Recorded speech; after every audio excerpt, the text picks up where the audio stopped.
Good evening, everyone. Good evening. Good evening. Thank you so much for being here tonight. I love each and every single one of you. I truly, truly appreciate you all. Thank you so much for being here every week. And thank you to our new subscribers. If you are new here, feel free to put that you are new in the chat so that the family can welcome you in. My name is Jennifer Cruz, and I go live every Monday night at 7 p.m. Eastern Standard Time. And we talk about pretty much everything on this channel. We talk about current events that are happening around the world or even in our own nation, and we discuss it from a biblical perspective. And sometimes we just do mini Bible studies. I post daily devotionals not daily, but I post devotionals every once in a while whenever the Lord leads me to. And sometimes we just do random studies, again, however the Lord leads. Thank you to all of my moderators who are in the chat right now. I truly, truly appreciate you. Some ground rules are there is to be no profanity in the chat. This is a Christian channel, so you will never ever hear profanity here. You should rest assured that whatever you hear on this channel, you should never be afraid to have on speaker or on your television set. If you have children in the household or whatever, or if you are a Christian, you shouldn't be listening to that kind of stuff. We have to guard our eyes and our ears. We have to be very careful what we listen to, what we watch. So I try to be that, I guess, safe space, as you can call it. I know that phrase can be pretty cringy nowadays, but I try to be that channel amongst, many other channels that may or may not do the same thing. But we also talk about maybe some controversial topics, and we will be getting into that later on this year. There's going to be several different topics that I would like to talk about, and I will have special guests soon. I'm still working out the schedule for having my next guests come on here. But it is going to be an amazing year as far as teaching, giving the word, encouraging, warning. We are going to need each other now more than ever. We are going to need each other this year. I don't know what this year holds, but if it continues the trend that it's been, the trend that's been going, it's not looking good this year. So I know that some of you, including myself, have lost some people last year. We're going through things. People are getting sick left and right. I get it. I understand. I see you, but more importantly, Jesus sees you. He knows what you're going through. He's been through it. There's nothing that you're going through that he doesn't already know about, that he didn't already experience himself. So have comfort and be encouraged in that the Lord sees you. He knows what you're going through. Seek him while he can still be found, and you will find him. You seek him and you will find him, and he will be there for you no matter what. He will pick you up. He will pull you out of the pit. No matter where you are in life, he will pick you up and pull you out. Now, our topic for today is, are you a leader? Now, right off the bat, I'm going to answer that question for you. The answer is yes. You are a leader. Whether or not you see yourself as a leader, that is a personal issue that you are going to have to reflect on after this study or during this study. We are all leaders. Now, we are not all godly leaders. We have leaders, which, as you can see in our government, that are not godly leaders. It's across the board. So you can be a leader, but it doesn't mean that you're a good leader, let alone a godly leader. So what we're going to do is we're going to look at, now obviously the Bible is full of leaders. Leaders literally from Genesis to Revelation, there's leaders in the Bible. But there's two people in particular that I want to highlight, that I want to talk about. And the only reason why we're talking about those two is because God told me to talk about these two. Why? I don't know. I don't question him. He says go, and I'm just going to go with it. So he gave me these two people, and I just started doing, so I'm not really in it, but I just started doing a study on Nehemiah. Nehemiah was one of the ones that he put on my heart to begin to study. Again, I don't know why.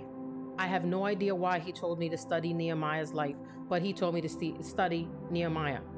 So I'm starting to study the book of Nehemiah, the life of Nehemiah, etc., etc. So that's one person that we're going to talk about tonight. Now, the next person we're going to talk about is Esther. Again, I don't know why he picked these two, but we're going to talk about these two. And we're going to look in the Bible to see what they did as leaders, who they were before they became a leader, and what transpired during the time where they kind of transitioned into being a leader. So again, Nehemiah, now you can open your books, your Bibles to the book of Nehemiah. And I'm not gonna read it verbatim or whatever, but what we're gonna do, I highly encourage you to read the book of Nehemiah. Read the entire book. I'm just gonna kind of give you a synopsis of his life, and I'm gonna be reading out of my Life Application Study Bible that's in the NLT translation. But Nehemiah was a cupbearer. Now, mind you, that position was extremely important. One, because he was in the presence of the king all the time, so the king knew who he was. But literally every single day, Nehemiah was putting his life on the line for his job, for this position. He had to make sure, I can't even imagine having to go to work knowing that you could be killed any day if you did something wrong. If something happened, if something went askew, you could be killed. That's also, I guess we can also relate that to people who have high risk jobs like firemen, police officers, stuff like that. Even being in the army, you're putting your life at risk for your job. So this was back in Nehemiah's day. He was the cupbearer. So again, the king knew him. He knew who he was. And they kind of had a relationship. They had a relationship. But Nehemiah gets this news that Jerusalem still hasn't had its walls built. Now, Jerusalem was very near and dear to Nehemiah's heart.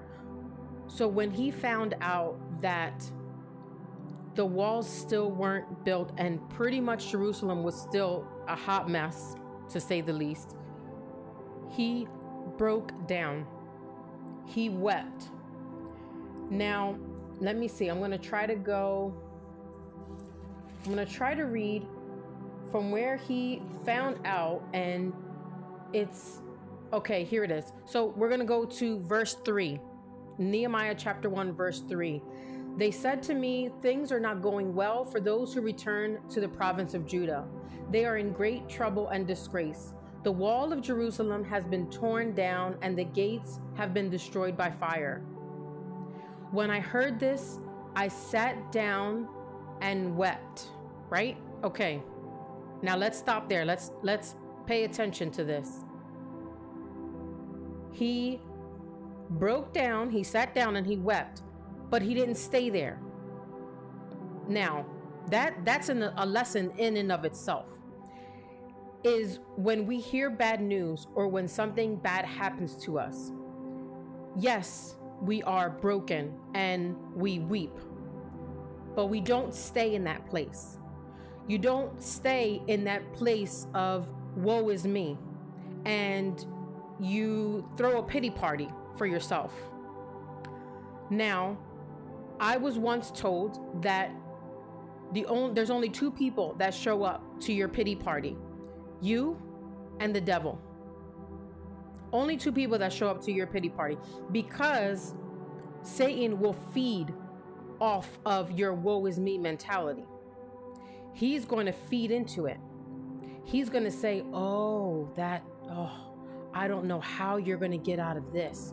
This is horrible. Oh my goodness. You can't do this. You can't go through with this. You're never going to get over this. This is going to be the worst thing that's ever happened in your life. And that's what he's going to be saying to you.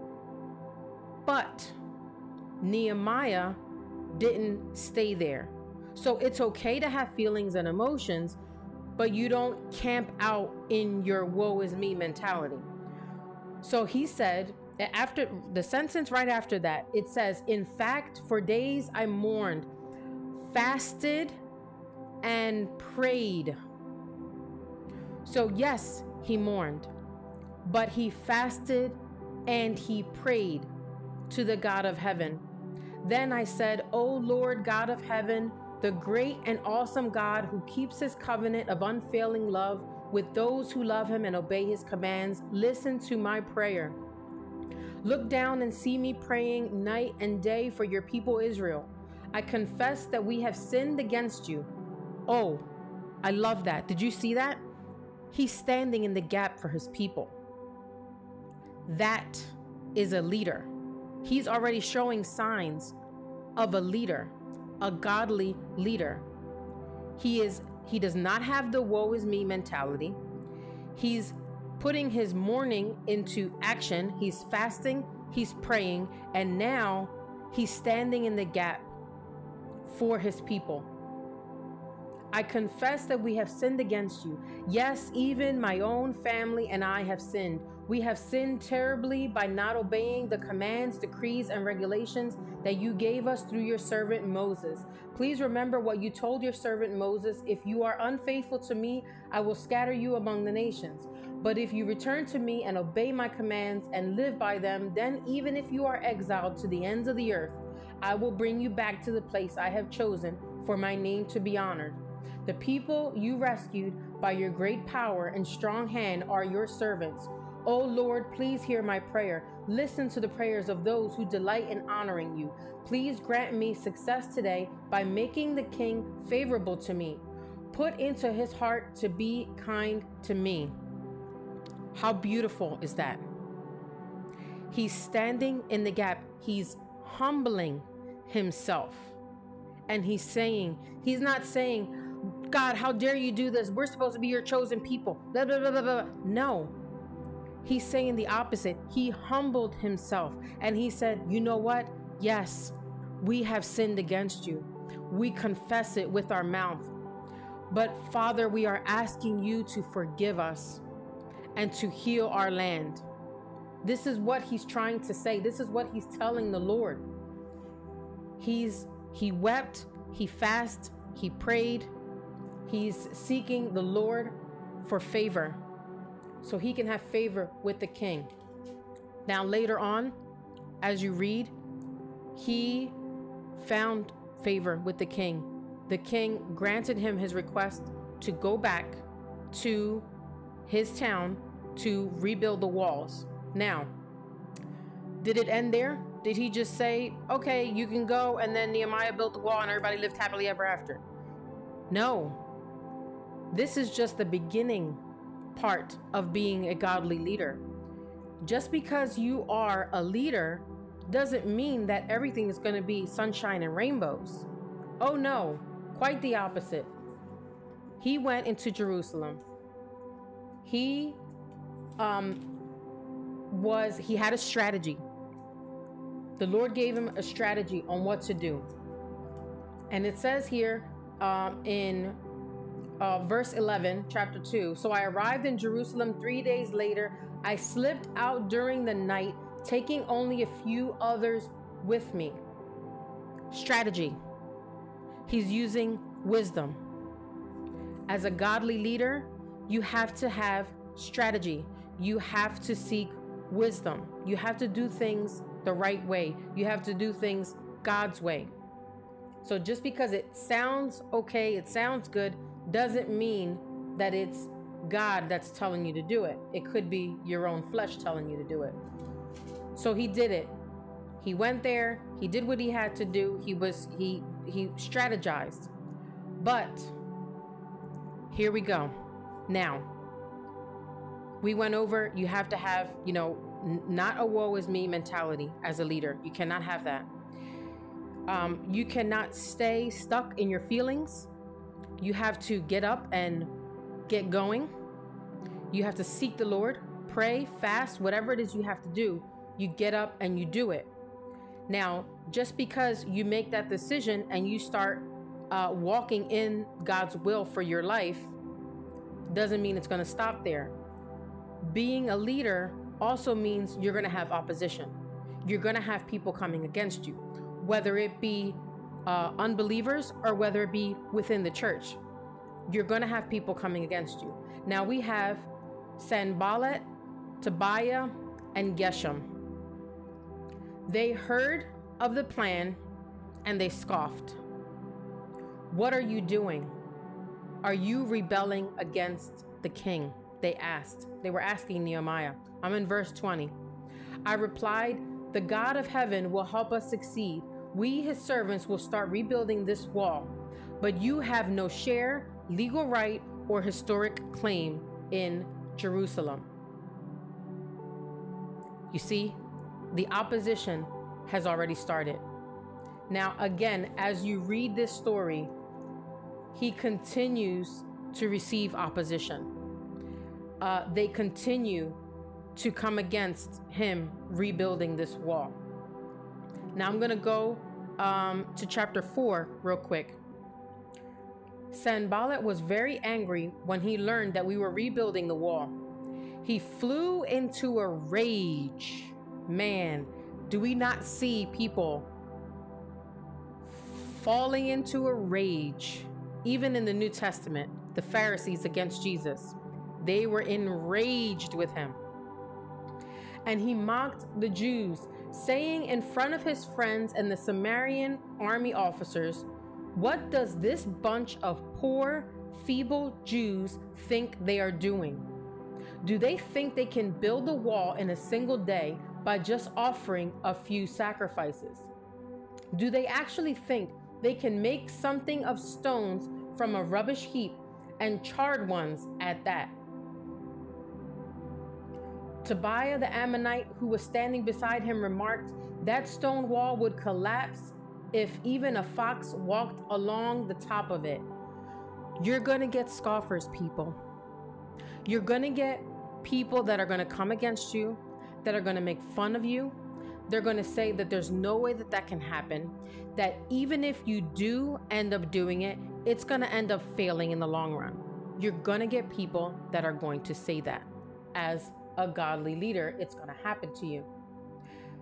Then Nehemiah says, hear us, O God, for we are being mocked. May their scoffing fall back on their own heads, and may they themselves become captives in a foreign land. Do not ignore their guilt. Do not blot out their sins, for they have provoked you to anger here in front of the builders. You're going to get opposition. People are going to come against you, and you have to know how to deal with that. Now, for me, I get opposition all the time, from outside of the church and even within the church. What do? I ignore it. There's no, what is it? I have this saying where I say, saying nothing says everything. I ignore the scoffers. I ignore the naysayers, because in doing so, they're arguing with themselves, because I'm not paying attention to them. I'm not giving them airtime. You just ignore them and you keep moving on. They will sit there and bicker amongst themselves. They can do that. I don't have time for that. I'm not going to acknowledge it. I'm not going to throw a woe is me party. I'm not going to say, oh, all these people are coming against me. All these people are coming against me, because some people do that because they want that I don't know how to put that. They want people to come to them and say, oh, don't worry about it. You don't, just ignore them, and you keep speaking the truth, and you keep doing it. They feed off of that. So that's why they put it out there, so that people can say, oh, it's okay. Like they want that. If you guys can help me in the chat, because I can't think of the word to say it. Like I can't think of the phrase to say it, but it's like, they want that, like that pity. They're like, oh yeah, feel sorry for me. And they're not saying that, but that's what they're saying. It's like you want that positivity. You want to feed off of that positivity. So I completely ignore it. I don't talk about it because I don't have time for that. So while you're sitting there arguing, I'm going to continue. I'm getting prepared for my next teaching or whatever it is I'm doing. I'm preparing for my next podcast episode. I'm preparing for my next YouTube, whatever it is. By the way, subscribe to my podcast. Simply the Word with Jennifer Cruz. Shameless plug. But yeah, it's like, alki, validation. Yes, thank you. That's the word I was looking for. That's exactly the word I'm looking for. So it's like, you have to just ignore it and just don't talk about it. Don't bring it up. Don't post about it. Just move on. Again, that's part of being a godly leader. Like Nehemiah prayed. He was scoffed. He was ridiculed, whatever it was. He prayed about it. He prayed. He didn't go around telling everybody about it. He didn't want sympathy from people. He wanted God to hear him. That's it. That's all he wanted, was for God to hear him. Now, if you continue to read the story of Nehemiah, he was successful. They not only built the wall, but they also did it in record timing. Record timing. So it's all God. So let's go back and kind of review. Let's review Nehemiah. He was in a position where he was in the presence of the king all the time. So he had a important but very dangerous job. He found out that there was an issue. There was an issue with his people and with his land that grieved him horribly. But he took action and he did something. So how can you apply that to yourself? Well, look around you. What is it that, and feel free to put it in the chat, what is it that's going on in this world that grieves you? That you just, it completely breaks your heart and you want to fall to your face and weep before the Lord because of this issue. Whatever that issue is, it may be what you are called to lead, to fix. That's something that I want you to think about. Now, he put his issue that he had, his worry, he took action to getting it fixed. He strategized. He used wisdom. And he brought people together. He brought a community together to do this together. He was met with opposition. How did he deal with that opposition? He prayed and he continued the work. That's key. He prayed and he continued the work. He didn't just say, oh, this is too hard. I'm getting too much opposition. I can't do this anymore. I'm done. No, he prayed about it and he continued. That's what we need to do. You get opposition when you're starting, this new position in leadership, and you keep going. You pray and you keep going. Now, we're going to go to Esther, the book of Esther. Now, what I want you to realize is you don't have to be a cupbearer. You don't have to be a queen. You don't have to be a ministry leader. You don't have to be a worship leader. You don't have to be, a scholar. a theologian. You don't have to have a title in order to be a leader. You can be a leader within your own community, within your own household. So if you are the only person in your household who is saved, you can be the leader. Now, I'm not talking about, what do you call that? Beating your family members over the head with the Bible. That's not what I'm talking about. Lead by example. Be the example. Let them see Christ in you. You can be a leader in your workplace. You don't have to have the title of a manager to be a leader in your workplace. Be the example. The point is to be the example. Show people that you know who you are in Christ without saying a word. Have confidence in the Lord, not in yourself, in the Lord. You have the confidence because Christ lives in you. So you walk out that confidence. Show them the love of Christ, where you have someone who I'll give you my own personal a personal story that I have. At my job, this was, I want to say, like, I don't even know how many years ago. I want to say like 8 years ago, I want to say. I don't know. It could be about 8 years, maybe more. At my job, now this is just one example that I'm giving you. There was a woman who started a new position at my job. How do you show a new employee the love of Christ without, opening your Bible in front of them and, oh, look, I'm reading the Bible, I'm a Christian? And no. You can show them the love of Christ just by what you say and what you do.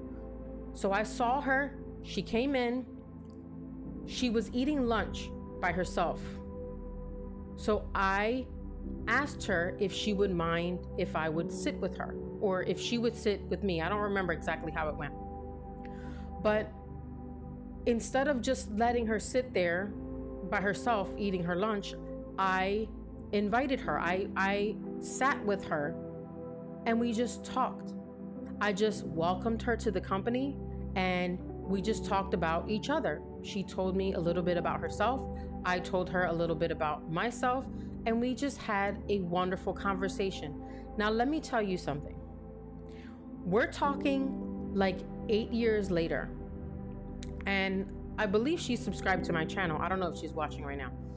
If she is, she knows exactly who she is. She told me not too long ago, again, we're talking, this happened 8 years ago, at least. She told me not too long ago, I would say within the past couple of months, she came up to me, because she still works there, and she told me, that you remember that day that you sat down and you had lunch with me? She said, I never forgot that day. And I even tell people about that day and what you did. Even now, so many years later, I still tell people about that day. That's how you show someone the love of Christ without ever Bible thumping. She knew that there was something different about me without me ever having to say that I go to church, I do this, blah, blah. I didn't have to say any of that. But I showed her the love of Christ. And to this day, she still talks about that day. So you don't know any little thing that you think that is not important or it wouldn't matter can affect someone for the rest of their life. Even by sitting with someone at lunch. Like something as simple as that. It's not hard. It's not hard to do. You just have to have the confidence of Christ to just do it. I mean, you're just sitting with someone. You know what I mean? Like, do something nice for someone. It doesn't matter. Smile at someone. Look at someone in the face and smile. Nowadays, everybody's looking down on their phones. They don't even watch where they're going. And it's like nobody looks at you anymore. So when you finally catch someone that's looking at you, smile, say good morning, Who cares if they think you're weird? I say that to people all the time that I don't know. If I go to like, here on the East Coast, we have a store called Wawa. You go into a Wawa, and I get my lunch there sometimes, and you see someone and you're just, you hold the door open, you say good morning. It's not difficult. Some people, which is very sad, they don't even look at you. They don't say anything back. Guess what? That's not my problem. I can't speak for them. When I die and go to heaven, I have to account for myself. I have to account for my own actions, not what they did. So I do it anyway. But a lot of the times you will be surprised how many people are like caught off guard and they're like, oh, good morning. Like it's the best thing in the world that someone actually said that to them. Just do that. It's not difficult. The smallest, dumbest things, well, you think that they're dumb, but they're not that dumb. Anyway, moving along to Esther. Now, Esther, for the most part, I think you guys know her story. But in case you don't, or for those of you who may not know her story, she was just a regular Jewish girl who, out of God's wonderful plan, became a queen. Now, again, that shows you God will use who he wants to use. Now, Queen Esther had a similar story to Nehemiah, where her actions could have cost her her life. She found herself having a dilemma. She was in the middle of a dilemma. Now, she became queen. Her Jewish people, again, I encourage you to read the book of Esther. Read the entire book so that you know exactly what I'm talking about. Don't just go by what I'm saying, because I'm missing a whole bunch of stuff. That's good stuff that you need to read. I'm just giving you a synopsis. Now, she had an issue where her people, the Jewish people, were literally going to be wiped out from the face of the earth. Like there was a plan from Haman that he was gonna kill them all. He had a plan to kill them all because he was evil. He was definitely an evil man. But let me tell you, I won't say exactly how, I'll let you read it, but he got what was coming to him for sure. Now, let's see. Esther was raised by her uncle. She was an orphan, I believe, and she was raised by her uncle. Her uncle's name was Mordecai. Mordecai was a man of God, and he gave her specific instructions that when she went into the palace, she was to not tell anyone that she was Jewish. Now, there's hint number one of being a godly leader. You listen to instruction. She obeyed and she listened to her elder, Mordecai. That's one thing you need to also do as a godly leader. You're not just leading people, but you are also under someone. You are also listening to the guidance of someone else. You're not just like, oh, I'm the leader and I don't need to report to anybody. No. You always should have someone above you that is going to hold you accountable, but is also going to help guide you in their wisdom. Mordecai was that man for Esther. He gave her advice and she listened. She took the advice. So when she had this dilemma, she knew that she had to go to the king to try to save her people. She knew she had to get to the king and she had to talk to him. Now, what did she do? Did she say, okay, I'm just gonna run up there, I don't care, I'm the queen and it doesn't matter, I'm the queen and he's gonna listen to me, I'm gonna go over there? No. She knew that if she went to the king without him calling her, instant death. She was gonna be put to death because that was the law. So what did she do? Was she rebellious in her stance with him? No. she did, guess what? Can anyone guess what she did? She called for a fast. Not just for her and her servants, but for all of her people to fast for her. She called for a fast so that she can be guided by the Lord, so that He can download what He wants her to do step by step, so that she would find favor with the king. Now, I'm going to go to that part. So again, she sought the Lord. She had an issue and she said, we need to pray about, like, I can die. He is going to kill me if I go over there and He did not summon me. So we need to pray about this. And she had all the Jews fast and pray for her. And it was a serious fast. It was a 3-day fast of no food and water. She was not playing around. Let me tell you, she was not playing around. Now, I'm going to read Esther chapter 5. Esther chapter 5. On the 3rd day of the fast, Esther put on her royal robes and entered the inner court of the palace, just across from the king's hall. The king was sitting on his royal throne, facing the entrance. When he saw Queen Esther standing there in the inner court, he welcomed her and held out the golden scepter to her. So she fasted, she sought the Lord, and just like Nehemiah, she was looking for favor with the king. And she got it. And then Esther replied, or the king asked her, what do you want, Queen Esther? What is your request? I will give it to you, even if it is half the kingdom. And Esther replied, if it please the king, let the king and Haman come today to a banquet I have prepared for the king. Now, there's another piece of strategy that I'm sure she got while she was fasting and praying. She found the favor. She got the favor that she needed from the king. She's in his presence. Now, she could have easily have said, okay, this is the issue, and Haman's trying to kill my people. I'm a Jewish girl, and we need to stop this now. No.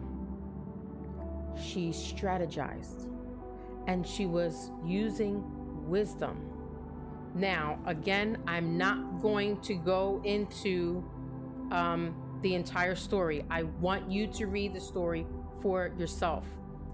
But she strategized. And you would think that, maybe the first time she held the banquet, okay, that was enough. No, she did it 2 more times. She was building up to it. And the perfect moment for her, she made a strike. And it hit, and it worked. This is also part of being a godly leader. Now, again, it's not all a bed of roses. She literally had to put her life on the line to lead her people. So we, as godly leaders, we are going to have to take risks. Some may be much bigger than others, but we have to take risks nonetheless. So don't be afraid to take a risk, but make sure that before you take that risk, you sought the Lord and you heard from Him. Again, she didn't just jump into it and say, run into the throne room and say, King, I need your help. We're all gonna die. No. Strategy. Remain calm. Because, things can happen. That was a big deal. Her people were about to be wiped out. I can't imagine her saying, oh, now let's fast for 3 days. Now we got to wait 3 days. Okay, what's going to happen in 3 days? What if they all die in 3 days? She wasn't thinking that way. She knew that she had to seek the Lord because she needed a godly strategy, not her own strategy. And she knew that in doing so, she was going to get that strategy. And in the end, it turned out to be extremely, extremely successful. And she ended up saving her people, which is crazy because that law that the king put into place is irreversible. And yet, God made a way. He made a way because she sought the Lord. So that's what we need to take into account. Now, when again you look at Nehemiah and you look at Esther, they're ordinary people, just like you and me. We're ordinary people, but we are all called to lead, no matter what that looks like. You don't have to be behind a pulpit speaking to 2,000, 3,000 people to be considered a leader. Again, having lunch with someone, you are a leader. Taking someone out for coffee, you are a leader. That's what it takes. The smallest thing, and you can be a leader. So the answer to the question in the thumbnail, are you a leader? The answer is yes. But what kind of leader are you? Are you going to be a godly leader? And like I said, we have plenty of leaders in politics right now that are not godly leaders.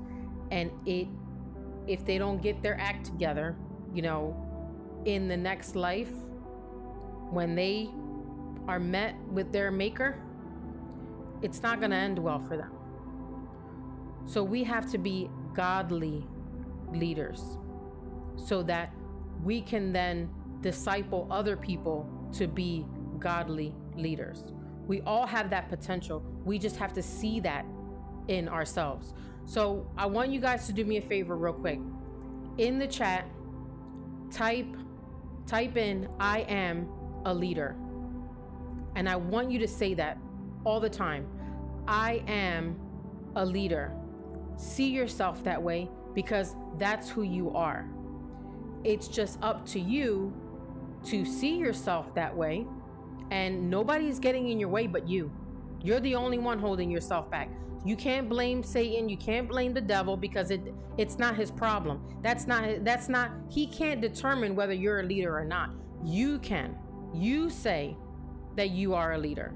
He can't tell you otherwise. He can try, but you don't listen to him. You don't have to listen to him. Some people do. But you are a leader and you need to see yourself that way. Now, again, let me see, where are we at? Yes, I'm a leader. I'm a leader. Keep saying it over and over again. I'm a leader. If you need to write it on a sticky note and put it on your mirror so that you look at it every day, or put it on a sticky note and put it on your refrigerator, wherever you want to look. I am a leader. Start seeing yourself that way. Now, again, thank you.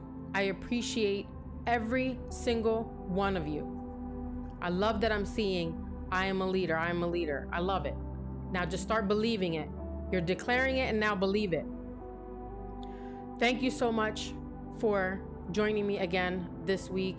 I kind of almost even didn't do this live stream because I don't like to do live streams on just anything.